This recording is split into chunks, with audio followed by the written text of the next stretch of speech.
Assalamualaikum. Selamat pagi.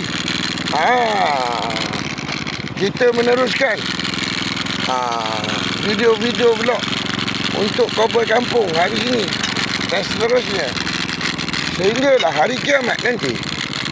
Bila sangkakala pertama meniup, maka berhentilah channel Cowboy Kampung ni.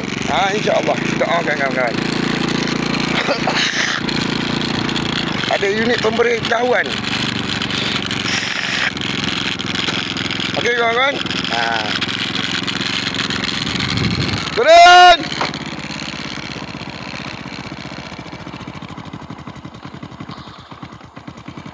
Turun. Kanan bujang. Hari ni 18 hari bulan. Semalam Wahyu kan. Hari ni sangkakala. Disangkakan kucing, rupanya anjing. Disangkakan lembu, rupanya babi.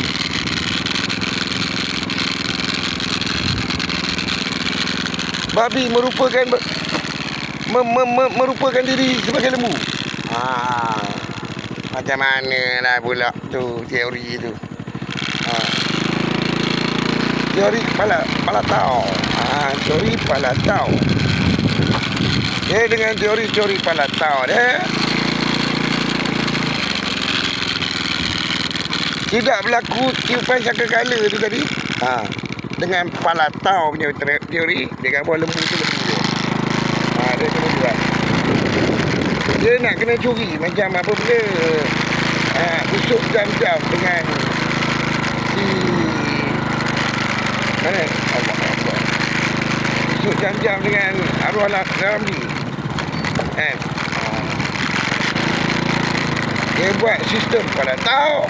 Dia gunakan voucher buku resi aku tu untuk menipu dalam sistem perakaunan dan kewangan negeri Pahang yang mulia.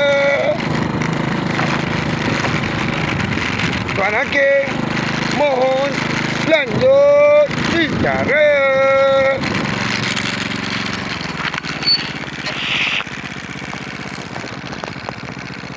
Penipuan, terancang voucher dan skema aktif untuk program pembiayaan dan pengelolaan unit khidmat darat dari batalion Daesh, militan Daesh tempatan. Okey. Sampai motor ke baju barang-barang aku dalam rumah habis.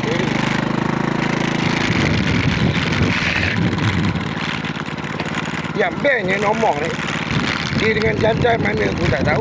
Sebelum kejadian ni gambar mak aku dengan Nak ni, bini aku ni, anak aku ni, kena lesik dengan bas. Dia balik dengan apa benda, pasu bunga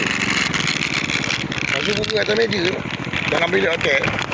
Pelentung atas kepala dengan tu. Aku rasa dia nak mencuri ketika tu. Tak tahu macam mana dia ternampak aku dengan anak duduk situ sebab bilik tu memang disediakan oleh satu majlis lah, satu majlis khusus, satu sini lah, satu majlis rasmi untuk pihak kerajaan, bukan NGO punya.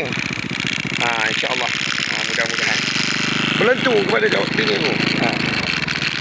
Pacau, berjahit. Naik merik ini dah sampai hari ni. Aduh. Kenapalah kau nak zalim orang ni nombor baik. Kau dengan jantan tu. Aku ada letak satu patung yang ada kamera untuk YouTube punya tu, channel. Dan memang benda tu on sebab ada wifi dekat situ. Kita nak tengok ada tak rakaman-rakaman aksi-aksi yang menarik di situ. Tuan-tuan puan-puan. Kita nak tengok kepaduan dia. InsyaAllah, mudah-mudahan. Saya tahu benda tu memang ada, memang wujud. Sebab memang live, kita orang tengok. Allah maaf. Ayo. benda yang baik kita kongsi, insya-Allah. Kongsi maklumat tu. Pengalaman tu jangan pengalaman tu tak boleh kongsi benda tu. Benda tu berulang balik tak perlu. Tapi teknik-teknik tu dia orang boleh tengok. Untuk mengelakkan sistem skema darat ni. Okey, terima kasih.